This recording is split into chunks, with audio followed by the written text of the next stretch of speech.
Hey everyone, welcome to another episode of The Other Side of Addiction. We want to say thank you to our platinum sponsor, Matter Behavioral Health, out of Mount Pleasant, Utah, 265 State Street, Mount Pleasant.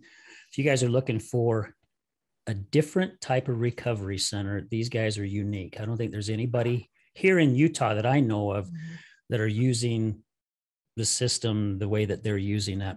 So if you guys know someone that is looking for something different, please reach out to them at 435-462-2781.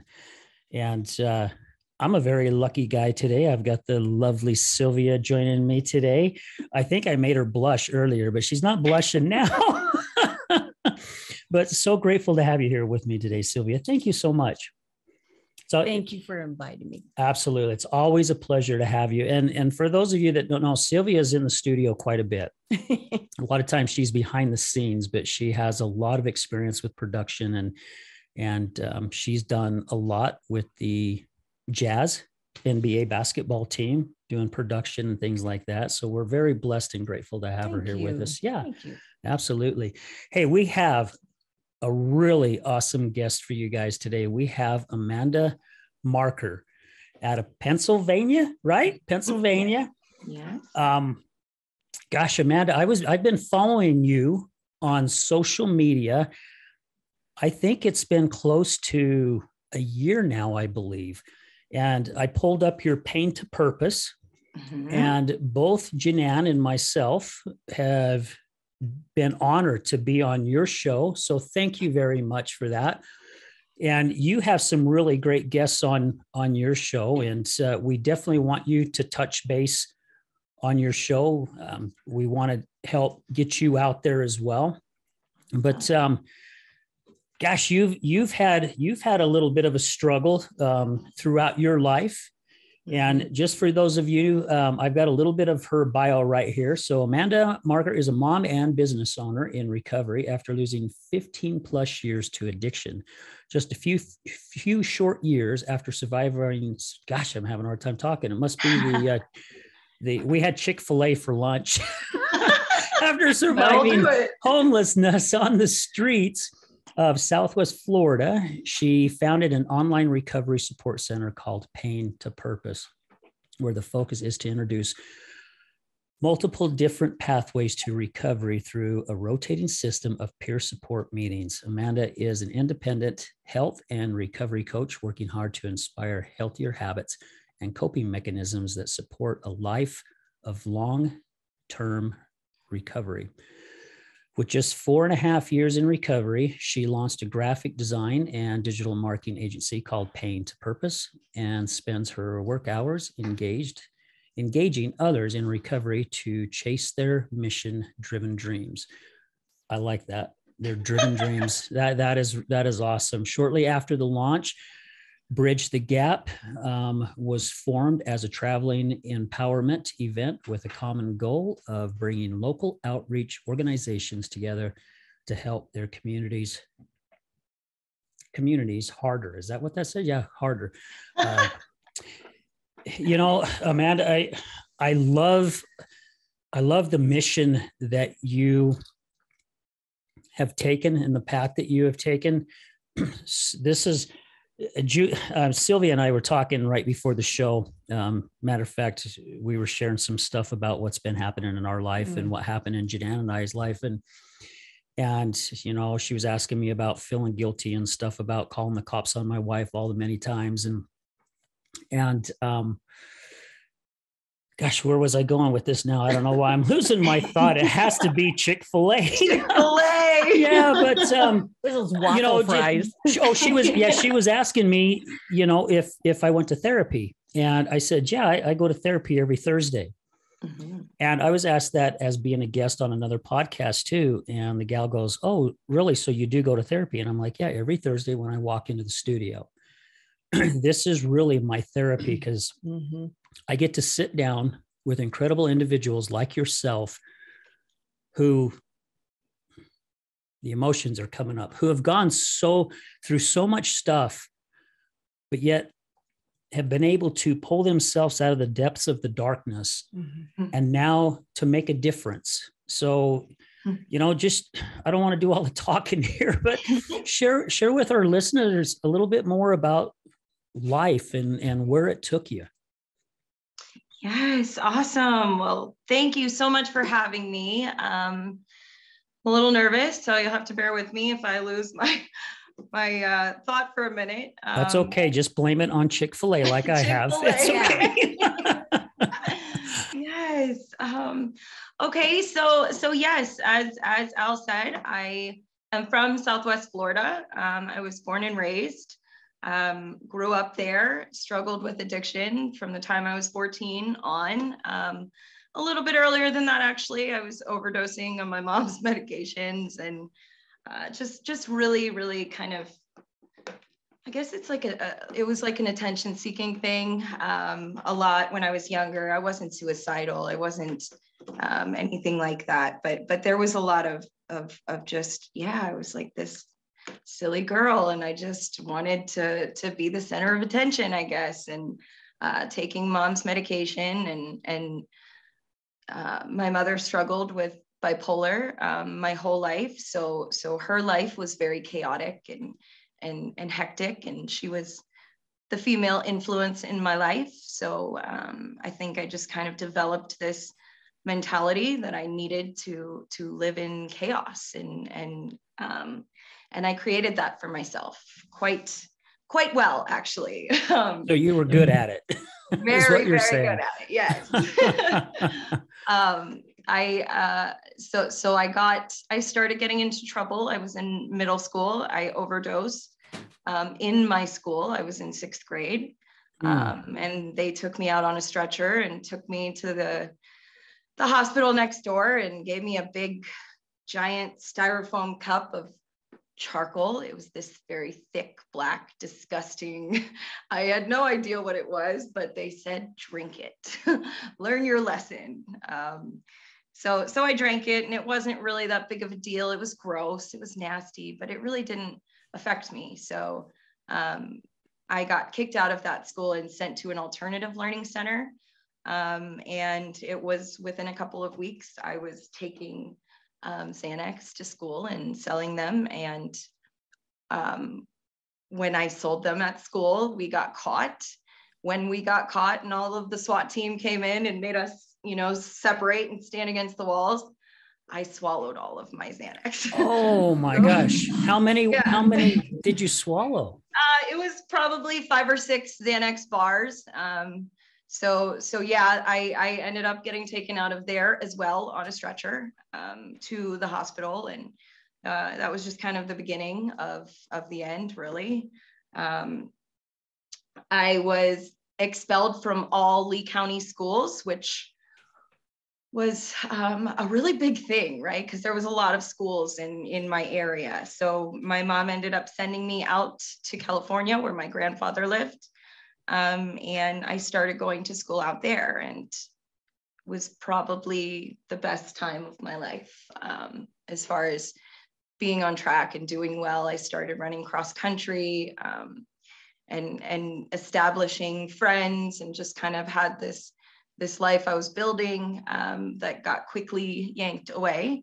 And I had to come back to Florida with my mother, which, being a kid is like the end of the world. It's just the end of everything. So it was very difficult when I got back home. I was running away, and all kinds of boys and doing drugs, and it was just a really difficult time. So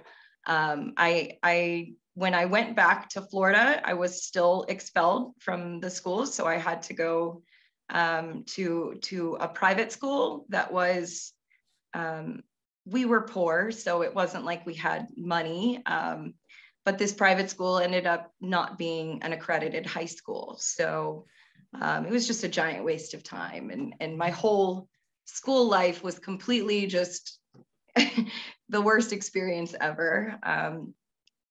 And I met a boy at this school and ended up getting pregnant when I was 15 with my son, who is now 17. But yeah, so So after I got pregnant, it was pretty much, my mom had moved to another state. I had tried to stay in Florida with the boy, and it just didn't work out. And I ended up, being homeless for a week or two down there at just such a young age, and being pregnant. And Oh my gosh. yeah, I was just so much turmoil, and forgive me, it's not often that I talk about these things, so it's a little scattered. We talk about a lot of horror stories, but typically not my own. Yeah. So it's a little more difficult when it's your own, right? Yeah, that's for sure. So okay, so yes, I was homeless and ended up having to move up north with my mother. While I was pregnant, the boy did not want to be with me. He did not want to be involved. So I moved up there and was a teen mom, dropped out of high school, and had a baby by myself in a hospital room in a weird state, which was Virginia, where I had never been to before. And it was just my mother there with me, and it was definitely a difficult thing to go through. I didn't think it was difficult at the time, right? I just can't imagine how scary that would be because really, you're still just a kid, and I just have a hard time imagining that. I even have a hard time imagining that you were selling drugs in 6th grade. Yeah, that's crazy. It's incredible, because now that I've done all of the work and digging into my past and everything, it was I created it and begged for it from the universe, God, whatever, right? It was just, There was a comfort in the panic. And it was just, it was very detrimental. I definitely stirred up. My mother, when she was younger, was sexually molested by her father, and had a lot of really intense trauma that I did not endure. But since she experienced all of this trauma, she just had no, there weren't tools like we have today, right? We can't listen to podcasts and listen to other people's experiences and learn. So she really wasn't able to teach me any type of emotional hygiene or coping mechanisms. And I just created a whirlwind of chaos, right? Because that was her life, and it was a very strange thing, but it was like there was a part of me that was doing it on purpose, but of course there was the naive, little girl that had no idea what was happening. Yeah. And so so my son was born, and I had considered giving him up for adoption, just because I was young, and I was raised without a father in my life, and so that was a big scary thing for me to be concerned that his father wouldn't be in his life. But when he was born and I saw him and his big long eyelashes, there was just no way. There was no way I was doing it. So my mom and I agreed to do it, and she helped me do it as much as she could. I ended up moving back to Florida many times in between raising him throughout his toddler years, trying to make it work with his father, and eventually moved down there to be there with his father. I used my tax return and got a little place in Florida, and got myself a job at a pool hall, and just really started trying to work and be a single mother, right? Right. Well, addicted to drugs, living a chaotic life in and out of jail. It just was a very difficult time in my life, and the drugs were everything. It was, I think, the first time I really felt addicted to them. I had started working at Hooters, and it was just a very, very difficult environment to be in. The managers it was strange. There was this like brotherly, fatherly role that they would play. But then there were times where, you know, they'd scream at us from across the restaurant and we had to flip a bar stool upside down and ride it like a pony, right? And it was just and I didn't think it was, right? Like, I didn't think I was just a girl, and I thought it was like this normal thing, but it was, you know, eating away at my self-respect and my dignity. And so the drug use intensified and picked up, which benzodiazepines and Xanax particularly landed me in jail many times, not having any idea how I got there, you know, mixed with alcohol. So there were all kinds of horror stories in between those timeframes with the drugs, and my son experienced all of it and honestly, I wasn't even really aware that he was experiencing it. I wasn't in a state of mind that I was concerned with his emotional well-being, right? I was just kind of doing and living and surviving. So yeah, he grew up and had quite a difficult life, with mom choosing drugs all the time, and it just continued and continued. I eventually ended up addicted to crack and heroin. And that was just the annihilator, right? It really just came in, and in about an 8-month time frame, I had lost custody of my children, lost my home, lost every single human being that ever, you know, cared about me, rightfully so. And,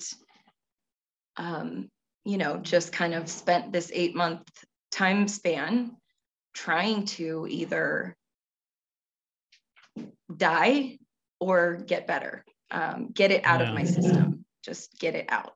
So, you know, and did you go move from the other addiction off the pills? Because we have found out with a lot of guests that have come on, it's easier to get, you know, and it is cheaper. My ex-wife was addicted to Xanax. She was taking up to 8 to 9 a day. How she was still alive, I don't know, but I would come home from work and I always knew when she was really effed up, because she would always turn the heat on in the house and it would always be like 95 degrees. right. And I came in one time and the house was all full of smoke, and I'm like, holy shit, the house is on fire. And I ran into the kitchen and she's in there cooking, and she had put a dish towel on one of the hot burners and didn't even realize it was burning. Right. And she was cooking corn. I asked her what she was doing. She goes, well, I'm cooking corn. Well, how she was cooking corn is she had the pan or the tub of butter. Well, instead of putting a spoon in the pan with the corn, she was pouring the corn in the butter tub. Oh. And that's when I was like, okay, man, enough is enough of this stuff. But Yeah. luckily, and again, I don't know, we divorced, but I don't know if she moved on to anything other than just the prescription pills. But I found definitely that a lot of guests that have come on get off the Oxy or the Xanax and things like that, and they go to the heroin and the crack because, again, it's cheaper. And they've said the same thing that you said, Amanda, that before they knew it, everything was gone like that, you know? Everything. Yeah. Just completely gone. I started with pain medication. I was maybe 19, 20. I went to the hospital after a fight. I got into a fight and had a concussion from the fight. And they gave me some kind of anti-nausea medication that triggered something in my stomach to start hurting. Going back, they told me that a cyst had ruptured in my uterus, and they gave me a prescription for Percocet. I was into Xanax and things, but like opiates was not, you know, pain medication, I wasn't touching it yet. Yeah. So they gave it to me, and I was immediately relieved. Instantly, the pain was relieved, and I was working double hours, you know, double shifts, late hours all the time, not taking care of my body. So when the pain was gone, it was like I just remember this thing clicking, and didn't even realize it was going to be a problem. Fast forward 30 days later, and I'm out of my prescription, and my stomach is just, it's hurting really badly, and I'm having a lot of issues trying to go to work. And so I think another cyst is ruptured, because I'm naive and have no idea about, you know, medication or anything like that. So, you know, going back to the hospital, and they agreed that it was another cyst that had ruptured, probably knowing about withdrawal symptoms and never telling or mentioning them to me at all whatsoever. And so I continued to, I think I got 3 prescriptions from the emergency room. At some point was talking to my aunt, who was also an addict, and she explained to me about withdrawals, and also told me that Percocet has aspirin, or maybe it was Tylenol in it. Tylenol, yeah. Yes. So she hands me an oxy and tells me, try this. This, you know, this has none in it. It won't hurt your stomach. And so I did. And that was really the end of everything. Right. Cause it was a necessity after that. I knew about the withdrawals then.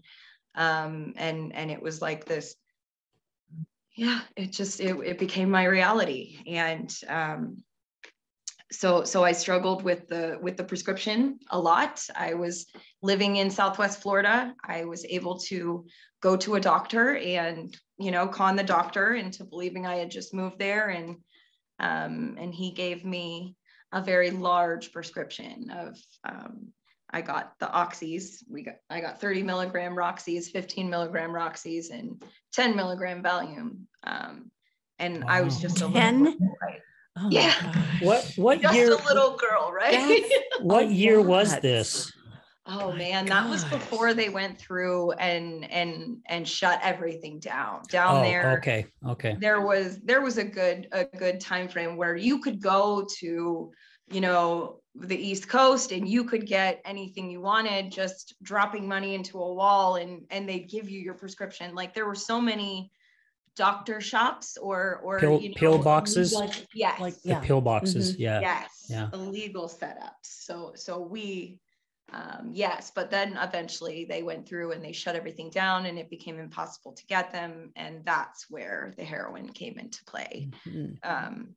And I was actually not as bad with the heroin as I was with the crack, but once I was withdrawing at one point or another, and my dealer did not have any opiates, and offered me, crack, here, try this. And I tried it, and that was the end of the end, right? It was, wow. I didn't touch heroin anymore. I didn't want anything to do with opiates anymore, because I felt like I was climbing out of a physical addiction. And instead, you know, so I really took a hold of that. And like I said, it was 8 months, and I had lost everything, absolutely everything. Chose drugs over my children, and dropped them off at one point or another when I realized how much harm I was doing to them, because there was a good chunk of that time where I was going and picking up drugs while my children were in the back seat, and I would get out and, you know, hit the crack pipe, and then get back in the car and go home and, you know, turn on dinner, and I'd go hide in the bathroom and smoke and do drugs all night long. And, you know, while the kids are knocking on the door, trying to figure out what's going on. And it was just a really toxic environment that I exposed them to for way longer than I should have. But there was, you know, a time where I dropped them off. I dropped my son off at school and called his dad and told him that I would not be picking him up.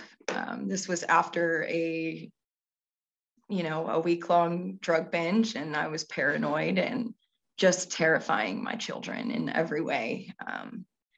And yeah, so I pretty much just walked out on them, right?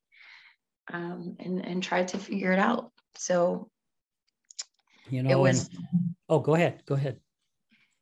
There's something unnatural and visceral being away from your children.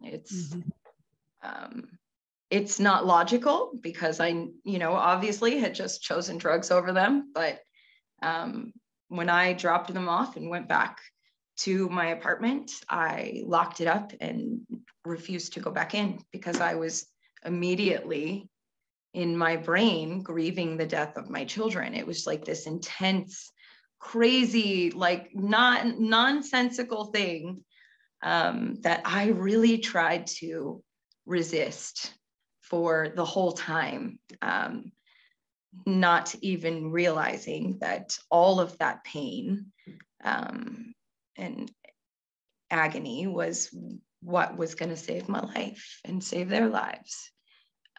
So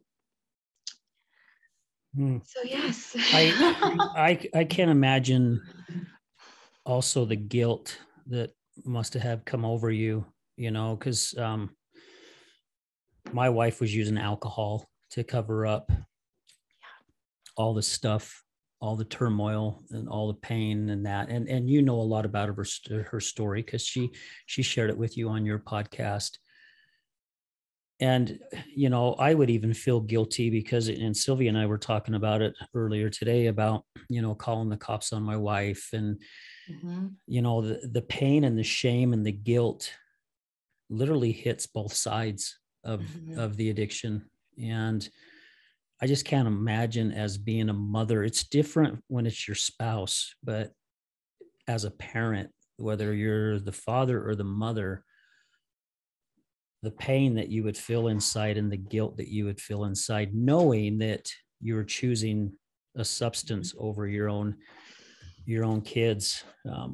We had two guests on our show that was a mother and a daughter, Tiffany and Talia. And as a matter of fact, my wife works with Tiffany. She's kind of like one of her support people that she goes and sees every other week. It was the first time that her daughter shared with anybody, especially her mom, what it was like having a mother that was an addict. Yeah. And I tell you what, they had all of us in tears in the studio because Tiffany shared the time that she left her kids. And she left her kids because she didn't want her kids around her addiction any longer. And she didn't know how to deal with her addiction at the time. She was pretty lost as well. And you could see her daughter really wanting to say something. It took a little bit for her to finally open up. And she told her mom, she goes, "Mom, we didn't know that. We thought you left us because the drugs and the alcohol were more important than us." So see, the mother's trying to do the best thing she thought was best for the kids by just leaving them and keeping the drugs and alcohol away from them. But the kids looked at it totally different. Yeah. To see that connection that was made between that mother and daughter that afternoon. Yeah. It tore us up. I mean, seriously, it did. You're watching both of them hold hands and they're in between me and the co-host and they're just crying. And you could see the love that was coming out and the understanding. And I remember Tiffany going, "I had no clue." So neither one of them knew what was going on in either one's life. But, go ahead. I think we tend to underestimate children because of their age. I watched my little grandson. I have 3 sons that are drug addicts, and my oldest one has 3 beautiful children, and the youngest one was born just shortly after my second son told me he was addicted to heroin, and we watched him struggle through that. And he, you think that you're fooling everyone, but I came to a point where I needed to take my little 5-year-old grandson away for a rest because he was really suffering. His mom was enabling his dad. She was very abusive, very verbally, and I would hear them in fights. I even lost my voice when I was trying to break up a fight when they were fighting on the phone. And I couldn't talk. I had to, because I was a singer. I'm a singer, and I had to not talk. I couldn't whisper for 30 days because I was screaming at my kids to stop them fighting. And it traumatized their little boy. I took him to Hawaii. And while we were gone, my son went into my home and took my jewelry and sold it. It was over $10,000. So it was a big amount. Wow. And that was the first time I had him arrested. And it was devastating. I mean, it was very difficult. It was not easy for me. My oldest son was a police officer. And he said, you have to call the cops. And it was very hard. And I remember his reaction when his little boy, they took him away to detox, and then the police, and then he called me up and he's like, come and pick me up. And instead the police were waiting to put him in jail. Right. And the things that they will say when they're in the middle of their sickness, you're just horrible words to me. And my little grandson stopped talking. And there was one night in Hawaii, and I said, let's call your mom. We're going to FaceTime. And he looked at them, and they were both, one was drunk and my son was high. And their little boy looked, and he put his head down. He said, I don't want to talk to them. I can't look at them. So he knew that what they were doing was hurting themselves. He realized the impact of the drugs, and he wouldn't look at them. And it broke my heart. And I said, we're going to go. But when he stopped talking to me, and it broke my heart. And I thought, is he mad at me because I put his dad in jail? His dad was in jail for about 5 months, and then he came out. And this all happened in the spring. About Christmas time was when my little grandson started talking to me. But the impact of this sickness on the innocent family members is what is so heartbreaking. And that was when I first started to reach out for help. What can I do for my grandson? He doesn't talk. He's going to go to school. He stopped talking to me. And the effect of innocent children watching their parents go through something like this, there's nothing out there for children, for the innocent family. It's been 15 years since my first son told me he was a heroin addict. I've been going through this, and watching 3 of my sons do this I have never known I have never known terror. I've been afraid of things in my life, but I don't think I have ever seen horror than watching my son struggle with this horrible situation. And so, watching my grandson, it does affect all of us. It doesn't matter how old if it didn't, please realize how much you are special, how much you are loved, and how much now that you are clean and strong, how much we need you, because there's so much we don't understand as being, just the bystanders, the parents, the loving family. We don't understand what you're going through. And we want to so desperately, because I am tired of it. I'm just tired of it. But, I'm 65 years old, and my friends that know me, they're like, oh, you're so strong, you're so brave. And I prided myself on being strong and not afraid of anything. But I tell you, the last 4 or 5 months, I have lived in terror. Absolutely. Yeah. And to have Sylvia nailed it, to have someone like yourself, Amanda, to come on and share a part of their life. I mean, to be vulnerable and come out and share what you went through and what you put your kids through and stuff.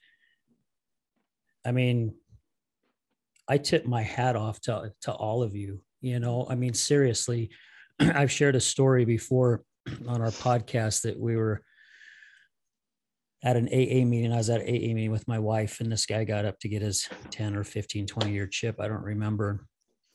And he said that he thanked God every day that he woke up that he was an alcoholic.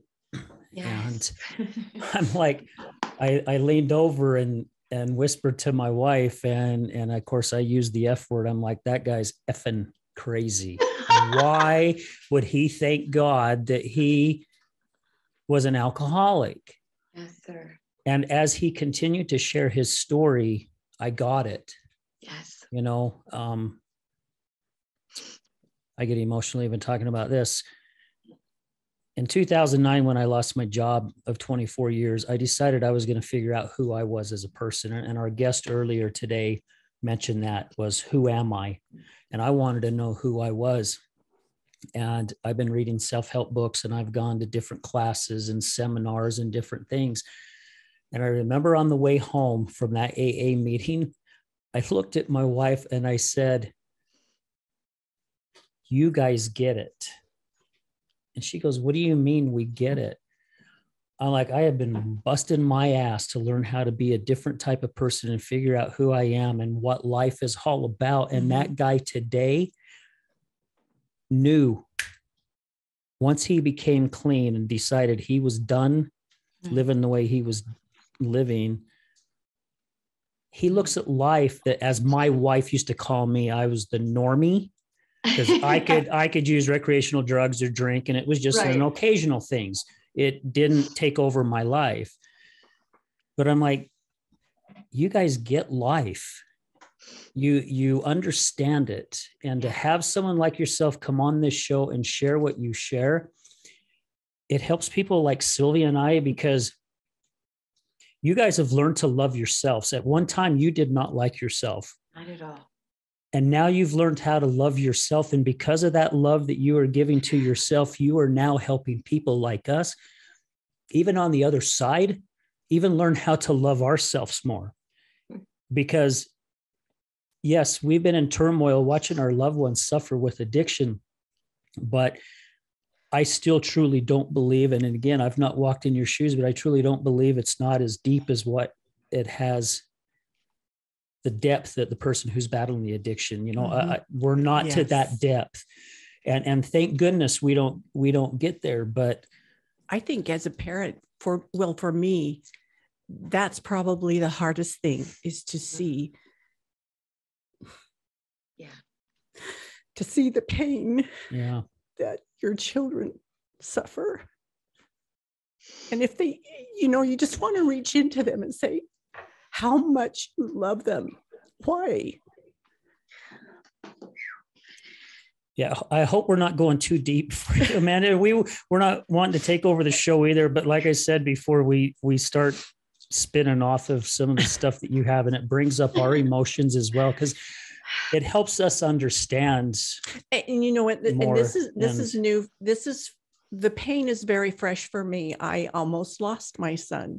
He's also, my youngest son's a type 1 diabetic. And so with drug addiction, it also, you know, it causes DKA very easily because they stop taking their insulin. And he was dying. And it got to the point where last Saturday, if I hadn't gotten to see my son, he would be dead, because everyone in his dad and everybody was like, oh, he's just withdrawing. I'm like, I want to see him. And when I looked at him, I knew it was not the detoxing. It was diabetes was killing him. And it was just awful, just terrible. So I'm just recovering from that. You know, it's very real. It was very hard for me to leave home today because he's still recovering. Yeah.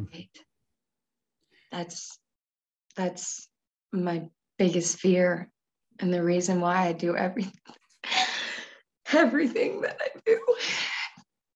Because just don't give up, because we need you. Yeah.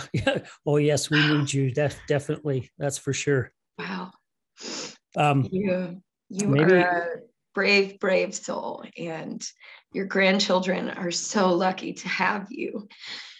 And though it hurts like hell to see your children suffer and your grandchildren suffer, it's making them amazing human beings and giving them strength they'd never receive otherwise. And I hope that someday, soon, you get to see your children, your sons, thank God for every second of what they're going through, because I do. I relate. And as soon as you said that about the man thanking God for his alcoholism, I knew exactly what you meant, because I thank God every day for every second of the suffering that I endured through my addiction. And it's hard to see them going through it, and to let them feel the pain, but it will save their lives. Missing their children, feeling guilty about all of the years they've robbed from their loved ones. All of the pain and the guilt and the suffering will save their lives. So you just keep being strong and supporting them and trying to shield your grandchildren as much as you can. And that's more than enough. My prayers are with you, sister. Thank you. Mine are with you too. Wow, this is this first half of the show got into some pretty deep. We're all sitting here wiping our eyes and shedding tears. This might be a good time to take a commercial break, gather ourselves, and come back, because I know there is some feel goods about your story. And again, shows like yours and shows like this are there to let other people know too that there is better life, you know. And I love what you were just saying, you know, Amanda, about us going through the stuff that we've gone through. And I am a true believer. All of us have gone through this. God put us on this path for a reason. And we had to endure this pain, and we had to go through it, and we had to learn, and we had to understand to put us on this path. So people like Amanda and other people who do other addiction shows and that can help other people, because we cannot do it alone. I mean, there is no way, even us on the other side, you know, you and I, we've chatted on the phone when different things are going on with us, and we're like cheerleaders for one another, you know. Brad as well, who's here in the studio, we're big cheerleaders, and we're here to help one another get through this. So guys, stay with us. We're going to be right back, and we'll come back and have some feel good stuff. Maybe we'll talk about Chick-fil-A some more or something. I don't know. All right, guys, stay with us. Have you ever been in a car accident? Do you know what to do after being in a car accident? Are the insurance companies going to take care of you? Hi, I'm attorney Rick Heaton with the Law Office of Bobby Udall. I will help you through the process and answer all of these questions. I give every single client my cell phone so they can talk to me whenever they need. Let me deal with the insurance company so you can focus on getting better from your injuries.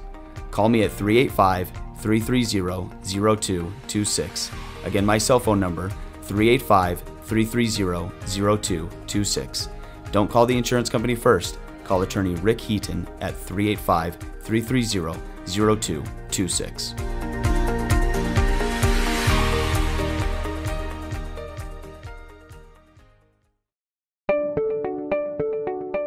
This is Gregory, owner of Lift Up Concrete, proudly serving the Wasatch Front for the last 12 years, lifting sunken flatwork for both residential and commercial applications. Only fully trained professionals lifting concrete at your residence with the same quality of material and method used at every commercial job we ever do. Don't replace it, lift it. liftupconcrete.net, 801-792-4535. Contact us at liftupconcrete.net, or if you're looking for a complimentary quote, 801-792-4535. Again, 801-792-4535. Again, this is Gregory, Lift Up Concrete Lifting.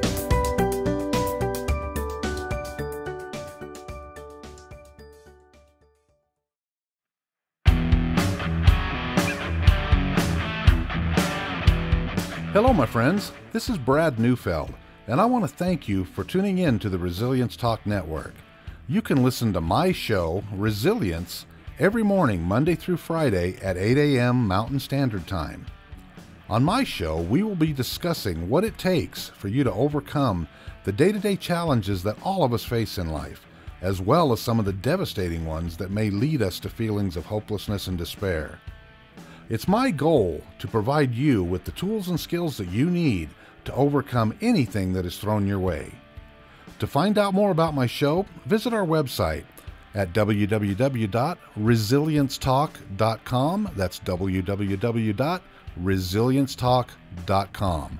And as always, until we meet again, go for everything that you want in life and make it happen.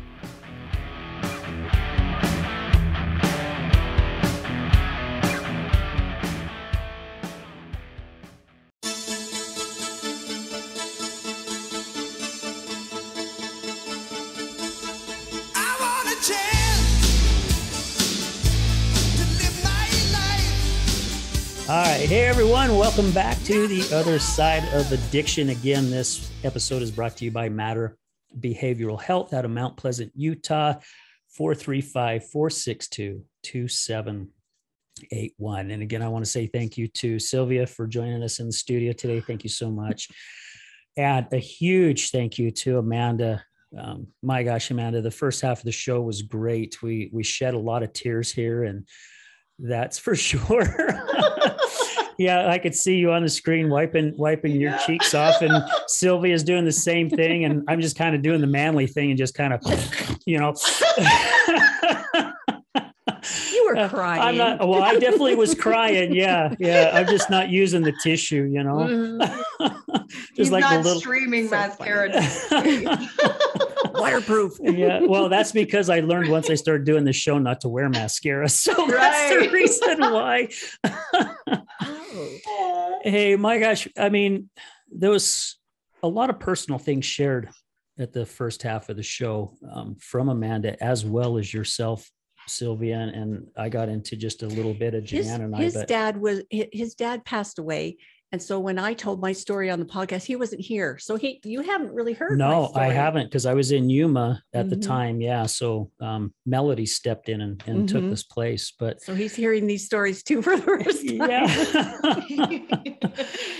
time. So there came a point when you got into the crack and everything, and you said about 8 months, man, you had lost everything. You had lost your kids, you had lost your home, you had lost relationships. And if I remember right, before we kind of went into a different subject, that was your rock bottom. Is that when the light bulb finally went out or went off and you said, okay, shit's got to change here? Yes, I was, like I said, 8 months without my kids. At the very end there, I was able to get a hold of my daughter's father. And we reconnected. He let me see my daughter for the first time in 8 months. I had not been allowed to even speak to her on the phone. And like we talked about that, that's just devastating. But, so he let me see her, and, I knew I wanted to get clean. I knew that I needed this. I had walked up the bridge at one point, the South Cape Coral Bridge, and walked on the very edge of the bridge all the way up to the middle, and looked down. And, I think I was on a mixture of bath salts that I thought was meth and some other kinds of drugs, and really felt like I would be able to do it. And I just couldn't do it. And I remember thinking, even through all of the drugs, wow, you can't even kill yourself. Like you better pull it together. Like you can't die. Like you better get it together. Right. So my daughter's father told me he had been speaking with my mother, and that my grandfather, who was basically my father, was very sick. I had avoided him for the entire time, obviously, because, you know, how am I supposed to tell my papa? Well, he knew, but how am I supposed to face him being a heroin and a crack addict, right? So when I heard he was sick, I spoke with my mom. I got a hold of my mom and made arrangements to come up to Pennsylvania and handle all that. Now, doing that, I knew I was not able to bring my children. So leaving the state of Florida, where I had basically lost custody of them, was just a very difficult thing to do. So I, you know, ended up actually basically kidnapping my son from his father. And I tried like hell to stay alive those last few days, waiting for, you know, my flight out, and got on a plane with my son, came to Pennsylvania, was here maybe 2 or 3 days, and felt like he was safe and thought that I needed to go back and get my daughter. So I went back and obviously did more drugs and got into more trouble. And it was about 2 weeks I was down there, and got a call that my grandpa was in the emergency room, had his second heart attack. So I ended up, you know, getting on a plane, coming up here without my daughter again. Got here, and the same night that I got here, we got in the car and drove to New York, where my grandfather was in the emergency room. When we got there, he was not, he was put into a medically induced coma, and he was not, I never got to see him again. We spent 6 days in the hospital, sleeping in the parking lot and in the waiting room and all of the things. And I remember still kind of being in, you know, a drug-induced fog. I had even talked to a girl. I was smoking a cigarette outside and even talked to a girl at the hospital in New York about drugs and getting drugs. And so I was still just in this really bad place. And we thought he was going to be okay, but he was not, and he died. And when he died, there was just this flood of faith. I did not believe in God, really actually held a grudge against him. But my grandfather had 6 children. And through those 6 days we were in the hospital, I watched God and my grandfather, most likely what I believe to be, perfectly orchestrate this final, maybe goodbye, right? And give us each gifts. My aunt, who was addicted to drugs, she was on a bus and never made it there to see him, right? And me and my drug-induced state, and there was something that knew that was what she needed to have, right? Like that was a gift from God and my grandfather. And that was something that I saw for each of his children, right? For each of his grandchildren, for everyone that was involved. There was just no denying it. And it was everything that changed my life. I mean, everything, because when we left that hospital, there was no doubt in my mind. I remember feeling completely overwhelmed by just this new, you know, way that I was seeing the world and seeing life. And then I wasn't alone anymore when I was alone. So when I was thinking about calling and getting drugs or calling a dealer, I couldn't, because my papa could see me, like he could see me, right? And I knew that was my gift. I knew that I had done a really bad thing, not speaking to him. And that was going to be something I had to work really hard to overcome. And he still, I think I got the biggest gift out of everyone that was there. Wow. None of them took their gifts or accepted them. But he showed me that God was real. And I would never take that for granted.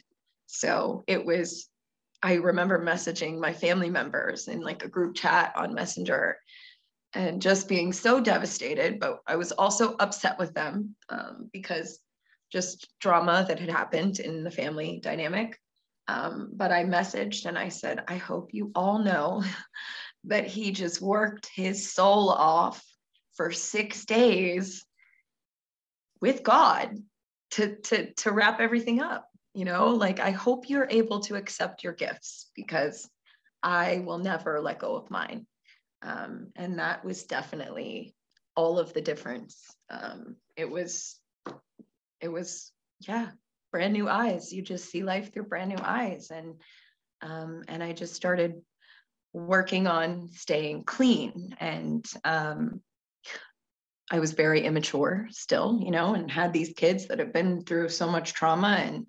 And my daughter's father, who I had reconnected with, he moved up here with my daughter, and we ended up getting married, which was a whole nother thing all in itself. But yeah, it was crazy. But there was a point where I had my third child.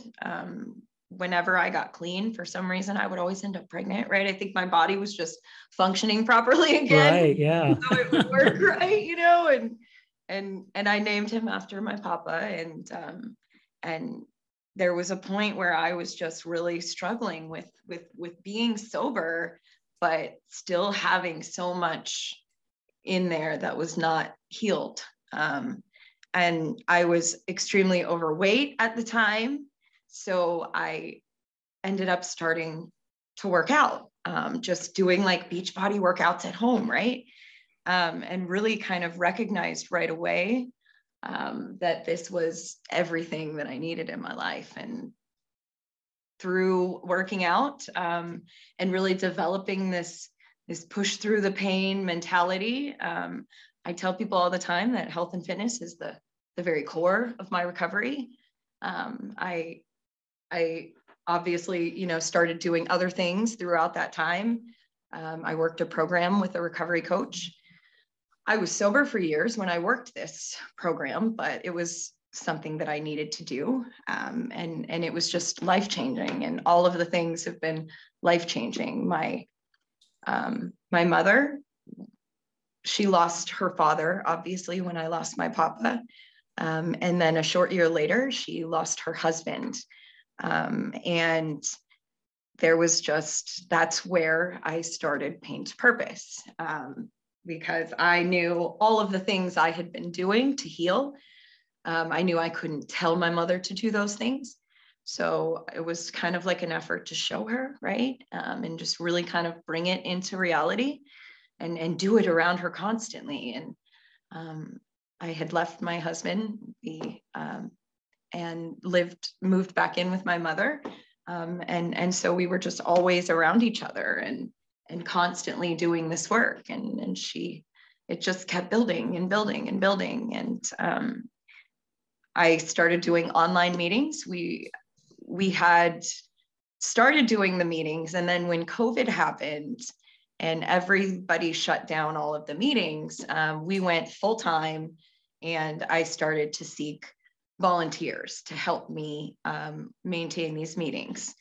I organized a schedule and found people, random strangers who were, who were in recovery, and quickly realized that it was very empowering to them to run these meetings and to try to help people in recovery. And just that was kind of it. It clicked, and so it took off, and that's my thing, right? Like, I don't help addicts out of recovery. I think I like to help people like yourselves, right? Who have kind of been through it and help them turn the pain into purpose. It's pretty life-changing. So I have also, we have a health and recovery hub where we do active recovery challenges. And we do 30-day challenges at a time. Just simple things like reading 10 pages a day, meditation, however long of exercise, whether it be walking, whatever it is, just really trying to encourage healthier habits, because it really is life-changing when you are living a life of addiction to get some structure down. So we really work hard to do that. And yes, and then we have Purpose to Passion, which is my graphic design and digital marketing agency. And I am working very hard to just build it up and to do God's work, and teach that to my children. So someday they will make a living doing God's work. And I have to say, Amanda, that you broke the mold, because what you went through and what you've been sharing on this story, and you have your 3 kids, for your kids to see where you're at today,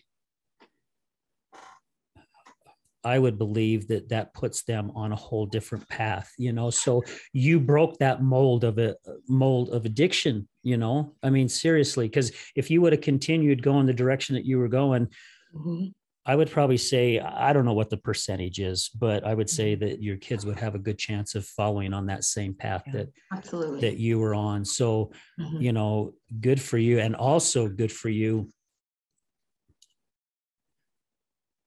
How do I say this? Because I mean, you lost your grandpa, and I was very fortunate enough to be in my 40s, almost midlife, before I lost my last grandparent. I mean, I had 3 of my grandparents for almost half my life. Very, very grateful to have that. And my daughters got to know 3 of their great grandparents, even when they were all the way up into their teenage 20s, in their 20s. Yes.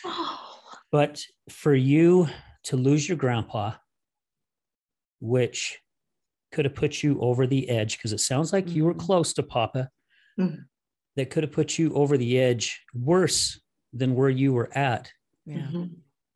And being angry at God, and then turn around and see the blessings that came out of that. I mean, I wish the camera could pick it up, because I've got goosebumps, because so many people are blind on it, not seeing. And I love your title, Pain to Purpose, because so many of us, I've been just as guilty, where we lose ourselves in the pain, and we're not opening our eyes and seeing the blessings that's actually going on around us, because they're happening. And sometimes that pain is our blessing. Every time. So, I mean, kudos to you. I was talking to one of my friends, and I said, I'm having a good day. And I'm so sorry. I've been such a whiny nag, and just, my friend's just a rock, lets me listen, or just listens, just lets me vent and rant. And sometimes that's all you need. Yeah. It's just to know that there's someone there, constant, and it's a blessing. It's a blessing, but it's like, I need to get my life back in order. I used to be funny. She still is. She still is. You're fabulous. It was like what was it last week? He says, "Hey, I finally see your smile." I was like, yeah. Sorry. You're in it, sister. You're going through it. It's tough, and it's a sickness that affects. And when I come here and I'm with Al and Brad, and then I meet wonderful people like you, I see the sun coming up over the mountain. Yes. I see light at the end of the tunnel, and I just feel hope. And when I felt so hopeless and so dead, and I can see now, the purpose of the pain, and that's so that we don't become hard shells and unfeeling and uncaring, You know, if one thing I want to learn is to always be there for someone in pain, because sometimes that's all you need, is just to be that rock to listen. Yeah. And we're not alone. I felt so alone when my first son told me about his drug addiction. And I'm like, oh, you know, you don't want to talk about it. Oh, it's you're so ashamed. And then you realize, oh my gosh, It's like, there's nothing to be ashamed about. We all Right. make choices that we regret sometimes. we had a guest on our show, Amber. Matter of fact, she was our third guest, our third episode, and her son died of a heroin overdose. And she works for USARA, which is Utah Support, or Utah Advocates Support, and that's where Janan goes to work with Tiffany.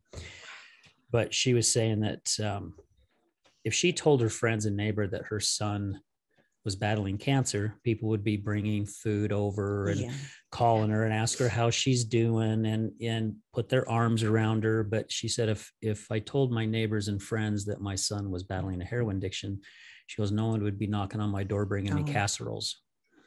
I would. You know, well, yeah. And it's because you've lived through it and you understand. And it's what you're doing.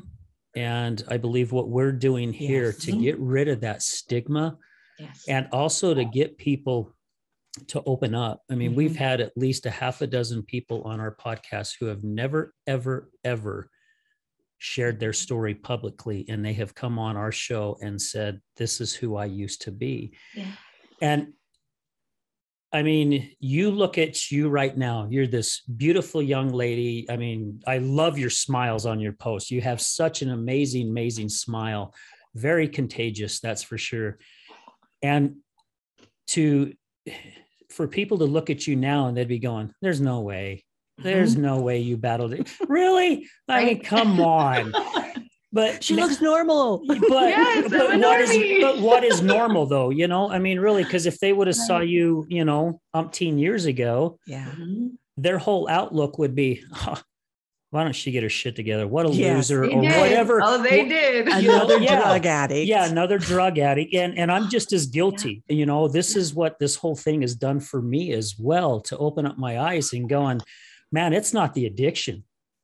That person is battling something inside. It's like my wife. I knew she had battles inside, but to the depth, I had no flipping clue. No. And I've shared many times. I mean, like I said, I used to have my party days on Friday and Saturday and, you know, clean my act up and then wait till Friday came again and partied my ass off again on Friday and Saturday. I mean, I did it for years, you know. And that was just my way of relieving stress. But I tell you what, if I went through a lot of stuff like what you went through and what others have gone through, I could be in those same shoes just like that. So for people to sit and judge others who have battled the addiction, you know, and I've said this on the show, open your freaking eyes, people. Yeah. You know, I'm serious. Open your damn eyes, and maybe you should start looking at the world a little different, you know? It will. When my son came over to visit, he had just gotten released from rehab, and he brought some of his friends in the halfway house, whatever. Yeah. And they were sitting around, and I said, what are you guys doing? What are your plans? And they looked a little lost, and they said, we don't really know. And I said, well, you know what? You are important. And if no one has told you, I hope you understand how each of you is a child of God, and you are very loved. And I love you. And I hope that you will take this day and start rising above what you've been through, because you know, you're important to someone, and you're important to me. And, you know, we're all in this together. This is a hard life. Sometimes we always want to share the fun times and the joys and what's fun. But, you know, when we're in the depths of despair, and some of us react in different ways by taking drugs or drinking alcohol to numb the pain, You know, I've been there. I've wanted to do that, just disappear. You know, it's just very heartbreaking, but we're all in this together. And I hope that one of those young men remembers that somebody feels they are important. I hope they realize they are important. They will. The recovery community, something that I get so much joy out of sharing with people is the ways that unconditional love from complete strangers can change your life. And in recovery, right? Like, people think I'm crazy because I tell everyone that I love them. I've even had my loved ones tell me that they feel like I love them less, right? Because I say so much. You can't love them more. Right? But like, the unconditional love from strangers is life-changing. You go through life and you feel so alone and you feel so judged, and like the world is really a cold place. And then you're homeless. And there was a point where I had gotten into a really bad fight. I was bleeding a lot. When I was homeless, I looked very much like a junkie. I was very skinny and frail, had really long hair, and just looked really, really rough. I was in a wife beater and a bathing suit because it was all I had. It was probably 4 a.m. I had just ran from the cops and hid underneath a dock where my feet were like sinking into the ground. It was all like mud. And this is Florida, right? Where there's gators. And so I was like a really big mess. And I had walked to a gas station, and there's a stranger, and we kind of locked eyes. And like, I remember not wanting to look at him because I was so ashamed. But when we locked eyes, there was just something about him. He pulled me in, and he was very kind. And he walked me back to his home where his fiance or girlfriend was waiting. And, you know, being in the situation I was in, I assumed the worst of people, right? But these people were almost angelic, invited me in, let me take a shower. The woman worked at the hospital nearby. She bandaged up my wounds, gave me some of her clothes. And like, I felt like a human, right? For the first time in a long time. And she made me a sandwich, and they gave me a soda. And I remember like feeling, you know, like shy, like I didn't want to eat, but like I was starving. So like, you know, and I kind of like scarfed it down and just remember the kindness in their eyes, right? Like, she wasn't mad that her fiance brought some girl back at 4 o'clock in the morning. Like, it wasn't anything of what I expected it to be. After I finished, I left, and that was it. There was no ulterior motive. There was no anything. And I just remember, you know, even it was such a desperate moment, but I was so blown away that there were human beings like that in the world, where I thought everyone was out to get me, you know, and it was life-changing to experience that. And then throughout that time being homeless, there were so many strangers that just, you know, they restore your faith in humanity a little more and more each time with just a bottle of water, because you don't realize, right? You don't ever realize that you can be homeless on the streets of America and be dehydrated and starving to death. Well, plus choosing that, right? But eating out of, you know, I would wait until the sun would go down. There was a dumpster near one of the apartment complexes where I would, you know, kind of wander. And I would wait until the sun would go down because I was too embarrassed to climb in the garbage and get food out of the garbage, right? And then there was a really nice man who saw me one time and didn't say anything, just invited me over for dinner and gave me a standing invitation to come back for dinner every night at that time. You know, and just there were so many strangers just doing these small acts of kindness that were completely life-changing. And the recovery community is that. And if you think it's crazy to just tell random people you love them, it's not, because it can save their lives. It can give them hope and encouragement that they never had before. So I'm so grateful that you shared that, Amanda, because I like to look at it in a way, it's like God's angels that put them in your path. And the reason why I said it that way is we had a guest on our show from Canada, and her daughter happened to be there. And she had her daughter come on with her, and her daughter also battled addiction. She lost her brother to addiction and suicide. He was battling, you know, with the addiction and depression and all that, and ended up committing suicide. But the daughter got on and was sharing about her addiction, and she had been using and got on a bus. And she said there was this complete stranger that saw her and went up to her and said, "Would you like some help?"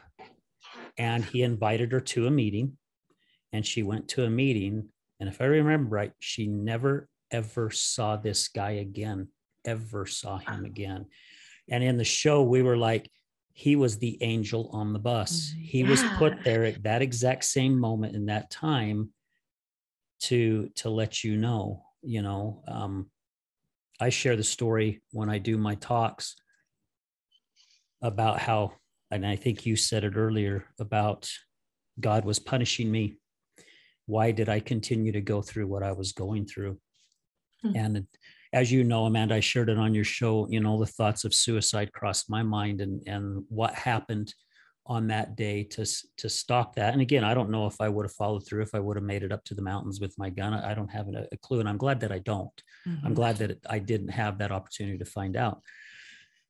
But you start looking around and you start realizing God has put people and different things in front of you that basically, because you're not done apparently, because look where your mission is taking you.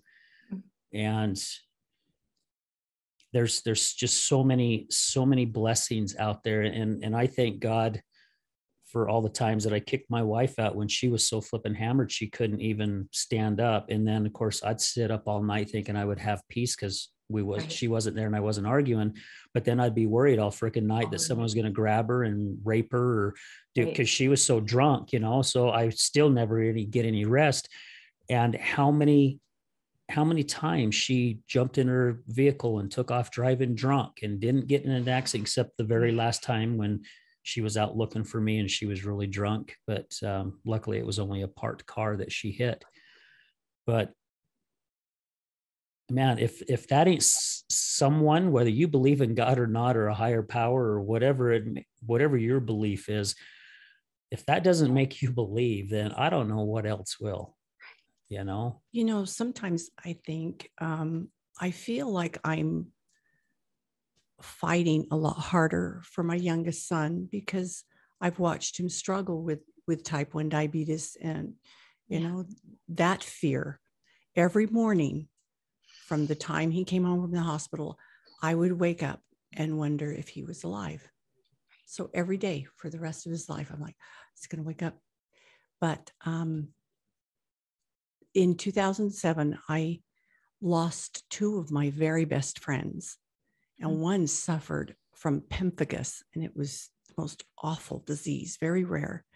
But then my mother passed away, and I was with her in Washington, D.C. I had to fly there 3 times that summer before she finally passed away.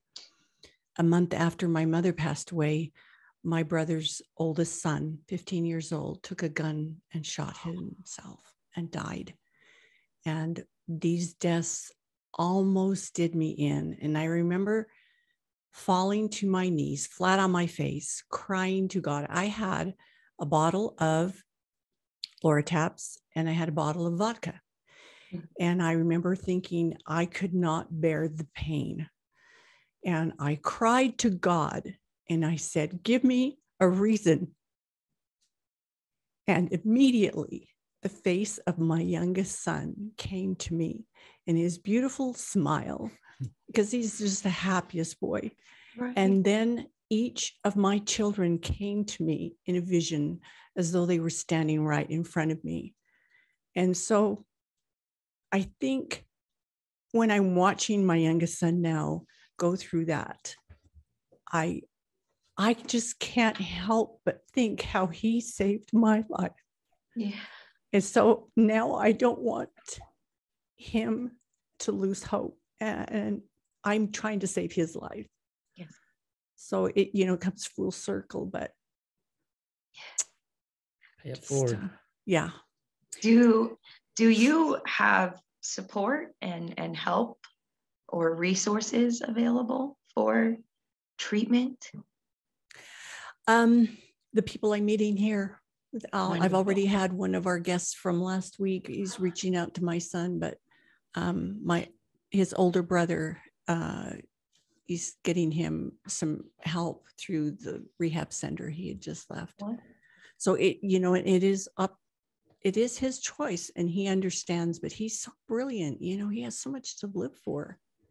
Yes, and that's all I can tell him, You need the support too. And I think that's where Amanda may be going with that, is because I don't. Yeah. I have this, and I have two other friends that I can turn to. But like we were saying at the break, it's very painful to talk about this. Right. It's very hard.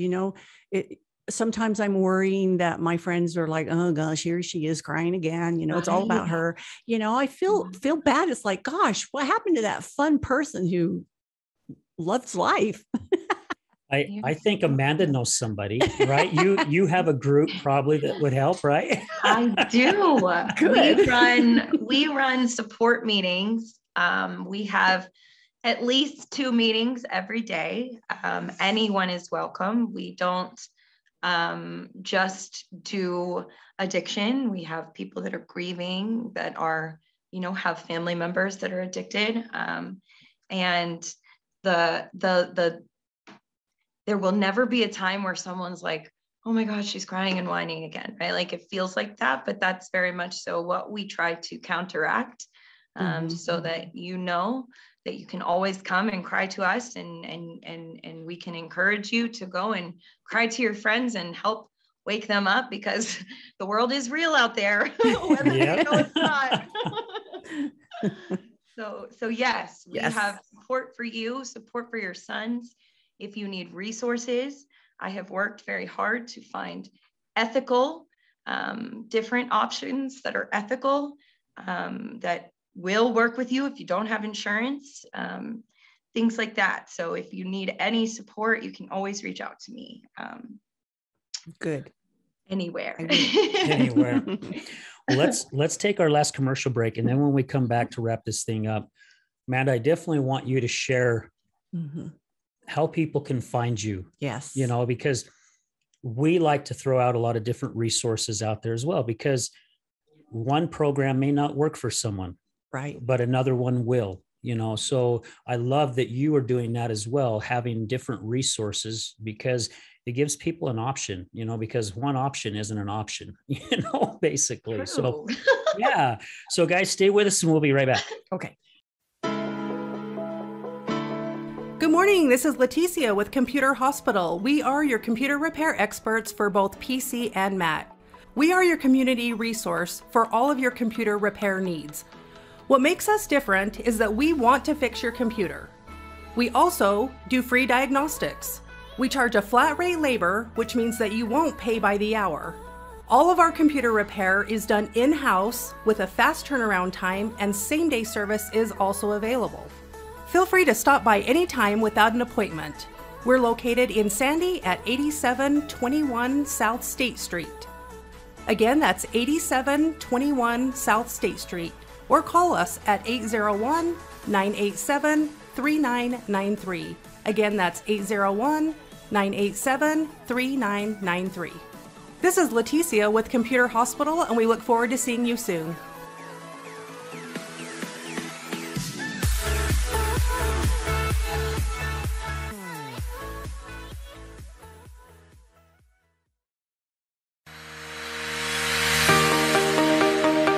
Hello there, this is Brad Neufeld with the Resilience Talk Network, and I would like to introduce to you Taffytown, one of our newest sponsors. Let me introduce you to Derek. Hi, I'm Derek from Taffytown. We're proud sponsors of the Other Side of Addiction podcast. Taffytown is a family-owned and operated business still operating in the Salt Lake City area for over 100 years. We manufacture some of America's best saltwater taffy. What makes Taffytown stand out from all of the others? We have a unique recipe, a whip-style recipe that incorporates egg whites, evaporated milk, real sea salt.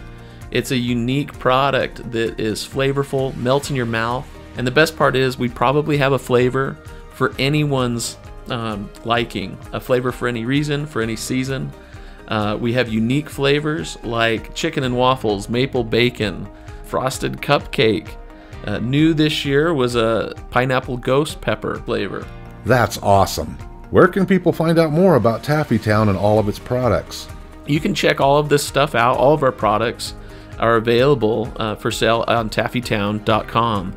We ship for free from our website, so all of our pricing on there is shipping included. Oftentimes we offer special promotions and discounts to our loyal customers, so do be sure to sign up for an account. And we look forward to seeing what we can do to make you smile with our taffy. Where are you located?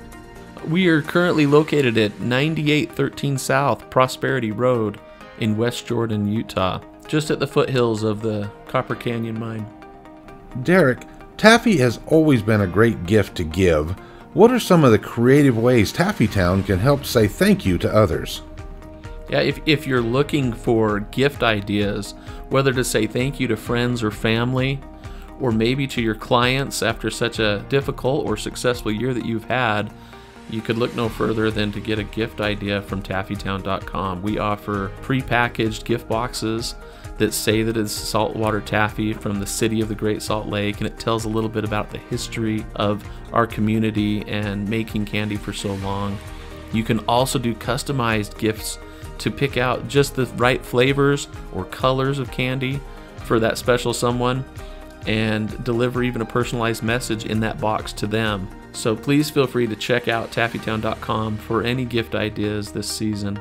Thank you so much, Derek. Please visit taffytown.com, that's taffytown.com, to find out more about the products and services that Taffytown offers.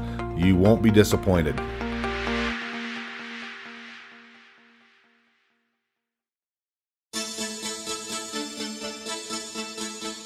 Do you know someone who's gambling with death due to an addiction? Do you know someone whose life is being turned upside down due to a loved one that's battling with addiction?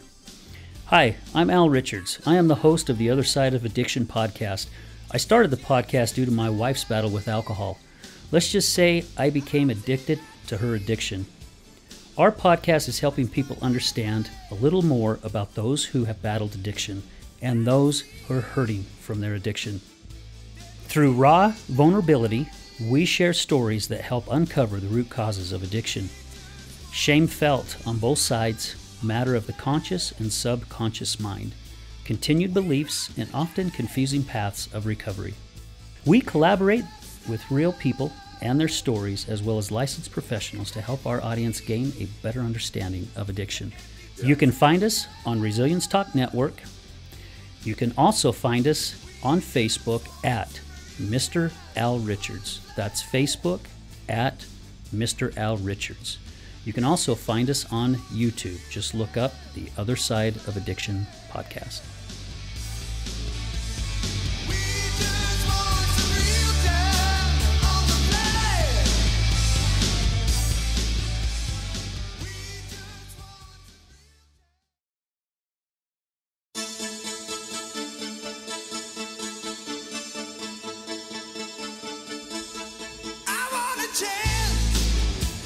Hey everyone, welcome back to the Other Side of Addiction with our special guest, Amanda Marker. Again, this episode is brought to you by our platinum sponsor, Matter Behavioral Health. Guys, if you're looking for a different type of recovery center, I highly, highly recommend those guys. And we've got a lot of other resources as well. And we would just want to say thank you to all our other sponsors. We have so many other sponsors that if it wasn't for you, none of this would be possible. And a big, huge thank you to Brad with Resilience Talk Network for opening up his arms and believing in what we want to do here and opening up his beautiful studio, which we're making it. I'm just going to create a new word. We're making it more beautifully. How's that? Yeah. We even met with some sign. We met with some sign guys earlier just to see about putting some different signs here on the back wall. But yeah, thank you to everybody, all our listeners, all our sponsors. Just again, none of this would be happening without all of you. And again, without our amazing guests that we have on. I get messages quite a bit, people who watch our show and go, oh my gosh, that person's story really made me think, or, oh my gosh, that was such an incredible story. I was crying the whole time or whatever. And it's really great to hear things like that, right, Amanda, when you know, and because you are touching someone's life and you're making a difference. So yeah, with all the amazing things that you are doing, and I see pictures of you with your kids now, and you're married now, right? Is that your husband that I see in some of the pictures as well? Yes, we are separated, but yes. Okay. Well, I wish you the best on that. It sounds like I kind of put you on the spot. I didn't know that. I'm separated too. No. Yeah, Sylvia's separated too. Have a little club. It's hard to talk about the story when other people are involved, right? So. Yeah, definitely. Well, this is not the marriage counselor podcast, no, right. So we're just going to leave this one off to the side. Yeah, that is definitely something that's I don't even want to know yet. But Amanda, with all the incredible things that you got going on, and I've been following you on social media, like I said, for almost a year now, but how can people find you?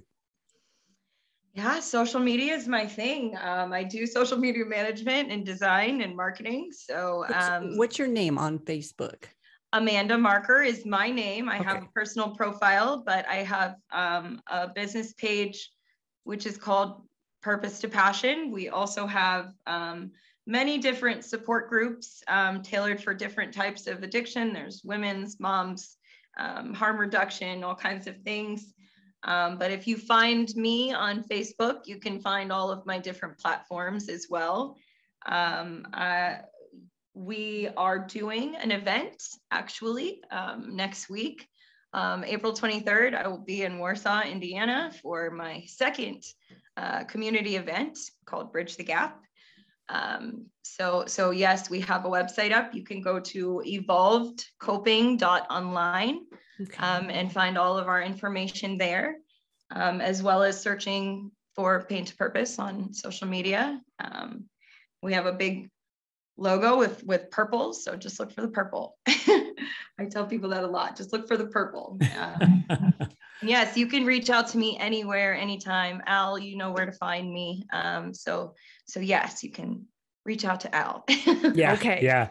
You can reach out to me and I'll send you in the right direction. And probably what I'll ask here, Amanda, is either email or text me everything, just so we can make sure that when your show is posted, and please be patient with us. We're so behind on shows because we've had so flipping many, but make sure that we get everything, because we like to get it on the post so people definitely know where they can find you. Because we're all in this together. And I remember when I was telling my mom that I was doing a podcast about addiction and that I was actually invited as guests on quite a few other addiction podcasts. And she goes, well, aren't those your competitors? And I'm like, there is no competition. None. And she's not understanding. She just didn't know, because it's like, the more I can help someone throw out or put out everything that they're doing to help in the community and helping those in the addiction world, the more it's going to help all of us. Right. You know, there may be people who maybe don't like our podcast or it's not a fit for them, but maybe Amanda's is, you know, so we're all in this together to help grow this and spread the word, get rid of the stigma. So is there anything else you would like to share before we sign off? Is there something that you want to, like a little nugget you want to give to the listeners? I think this is amazing what you guys are doing. It's very needed. We have tons and tons of addiction podcasts and addiction the other side of addiction. How freaking cool. So yes, keep it up. I think this is amazing what you're doing. All of the people who are coming on and sharing, you know, all of you guys, keep it up. You're kicking ass. I don't know if I'm allowed to say that. Sorry. Yes. Yeah. Well, I've said shit a couple times. So. and our guest earlier threw out the F-bomb a few times. I almost that was pretty funny. But it happens. It happens, you know. It feels like that sometimes. Yeah. And I don't have a bleep button right here in front of me. So it's all good because it's real. I mean, it's real, you know, and that's what we want this to be. And I know that's what you want your stuff to be. It's real, man. You can't sugarcoat this stuff because if you are, you're not doing a damn thing to help anybody. Absolutely. Yeah. Absolutely. So again, Amanda, thank you so much for your time and for being on our show. Sylvia, thank you for being here with me today. Greatly appreciate it. Thank you. We're gonna end this show as we do at the end of every one. Remember, addiction is giving up everything for one thing, and recovery is giving up one thing for everything. We're out.